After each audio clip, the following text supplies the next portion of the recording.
اللهم اسقنا الغيث ولا تجعلنا من القانطين. اللهم اسقنا الغيث ولا تجعلنا من القانطين.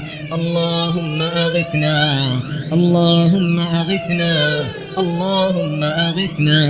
اللهم اجعلنا ممن دعاك فأجبته، واستجار بك فأجرته، وتوكل عليك فكفيته، واستهداك فهديته، واستغفرك فغفرت له، ومن دارك دار السلام أدنيته، برحمتك وجودك وكرمك يا أرحم الراحمين.